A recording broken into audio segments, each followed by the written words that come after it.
Oi, eu sou o Matheus, eu sou o editor-chefe da primeira turma que desenvolveu a revista Fora da Caixa. Olá, eu sou Bruno Gomes, sou subeditor de arte da revista Fora da Caixa. Vou contar aqui para vocês um pouco de como foi escolher a logo dela. Quando a gente estava desenvolvendo a Fora da Caixa, até pelo nome em si, a gente tinha que trazer alguma figura que remetesse a isso, fora da caixa. Então a nossa ideia foi trazer algo que tivesse literalmente saindo de uma caixa, mas não um objeto e sim a própria caixa. Acho que o importante salientar em qualquer tipo de design que a gente vai começar a produzir é qual é o tipo de significado, qual é a identidade que nós vamos aplicar. Então, pelo fato da revista ser realmente fora da caixa, a caixa lá é um elemento principal que nós vamos utilizar na arte em si, na concepção dela, e fora da caixa é aquilo que a gente vai colocar fora do padrão, fora do tradicionalismo. Então a gente foi pesquisando alguns modelos, a gente chegou em umas caixas meio feitas por umas figuras geométricas. Depois a gente percebeu que a gente deveria realmente trazer uma caixa em si, para realmente a pessoa bater o olho e identificar. Então, como é que a gente vai refletir isso esteticamente? É apenas uma tampa, no caso, aberta, e simbolizando algum conteúdo que vem fora dela. Então a gente trouxe algumas imagens assim, de modelos, né, que a gente encontrou em alguns bancos de imagens, e aí a partir disso a gente foi selecionando a que mais se encaixava com o conceito da revista. Então a gente teve alguns protótipos em relação ao design final que nós tivemos por aqui.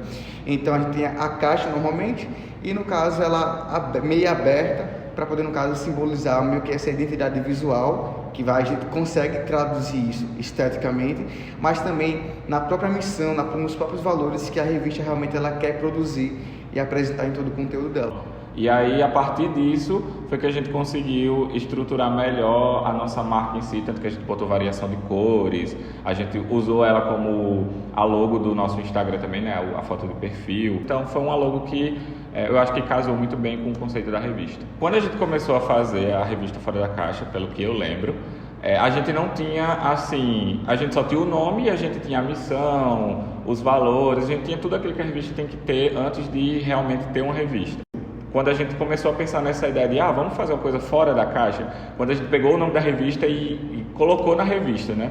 A gente pensou, vamos sair da nossa zona de conforto e vamos pensar num conteúdo fora disso. Então, a nossa caixa, no nome caixa, na nossa revista, ele mudou. E aí, a partir disso, foi que a gente foi tentando imaginar como seria a gente construir uma revista fora da caixa. Tanto que a ideia da nossa revista seria trazer algo jovem, colorido, diferente, né? Trazendo essas cores que a gente falou, que é o laranja, o amarelo.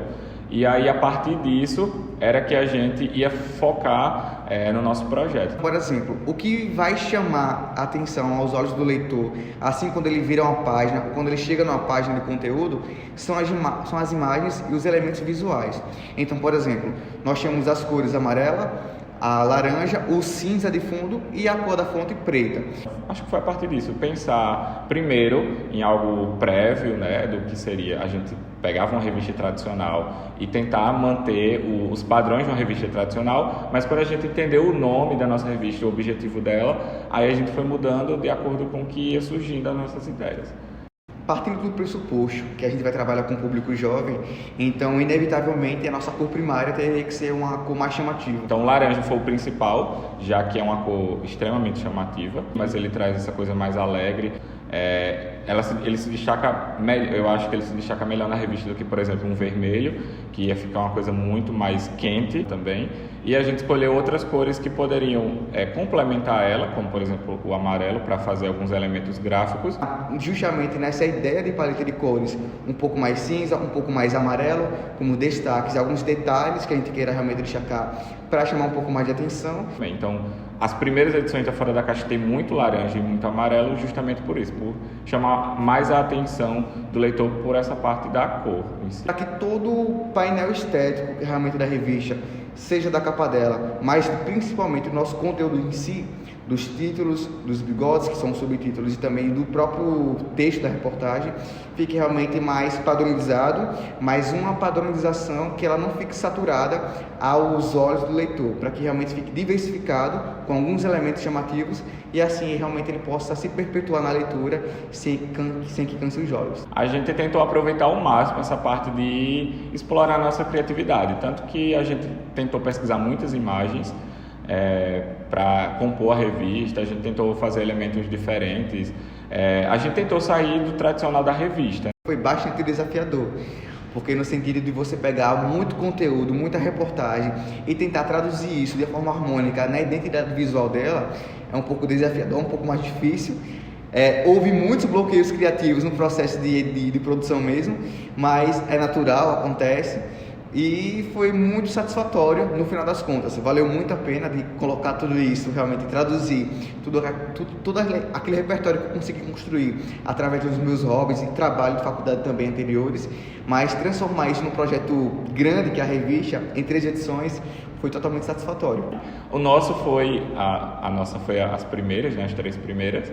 E aí já vieram as outras 3, já vieram mais, e aí vai crescendo, e o legal é a gente ver isso, né? O nosso trabalho evoluindo, e eu acho que a experiência foi muito legal. O que eu prezo na Fora da Caixa, tanto quanto eu fui monitor, quanto na minha época da turma, essa parte do nome mesmo, Fora da Caixa. Eu acho que o legado de você sair da sua zona de conforto, procurar um tema legal, procurar temas diferentes, trazer didáticas diferentes para o seu texto, tanto que tinham pessoas que escreviam textos de outras formas, né? Usava literatura, uma coisa mais, um texto bem diferenciado para a revista, que a gente não vê tanto assim, né, em outras revistas, explorava melhor. Ser fora da caixa é você sair da sua zona de conforto, tanto na questão da escrita, quanto na questão do processo de criação. Então, pensar diferente, pensar que você consegue fazer algo diferente e não seguir sempre o mesmo padrão que todo mundo segue, por exemplo, em uma entrevista, ou seguir o mesmo padrão que você segue em uma escrita. Eu acho que isso faz você ser diferente, se destacar. Ser fora da caixa é traduzir as informações complexas que nós temos, aquelas informações que nós temos contato, e colocar isso como resposta, apresentar elas num conteúdo gráfico, um conteúdo visual que fique esteticamente harmonioso com aquilo que a gente vai apresentar. Então, pode ser que matérias que às vezes seja um tema que você e outra pessoa fez, mas você fez uma vertente diferente. Isso faz você se destacar, porque aí você não lê um texto que você sempre lê continuamente, né? Então não é apenas colocar um texto, não é apenas colocar informações soltas ali, mas conseguir traduzir isso de forma em sintonia com os elementos gráficos, com as imagens, com as cores, e transformar isso de fato em algo fora da caixa. Bom, o que você vai encontrar nesse projeto produzido totalmente por alunos do Laboratório de Mídia Impressa do curso de jornalismo é um conteúdo também totalmente profissional, mas com uma pegada muito jovem para você que quer se manter atualizado das notícias do mundo de uma forma um pouco mais jovial, justamente. Não apenas no seu linguajar, no texto também, mas também na toda a padronização estética da identidade visual que faz você e também toda a revista ser fora da caixa. E para você que é leitor de revista, com certeza isso vai ser um mundo se abrindo aí com novos assuntos, às vezes assuntos que você já lê normalmente, mas que você não viu de outras formas. Então, revista Fora da Caixa para você.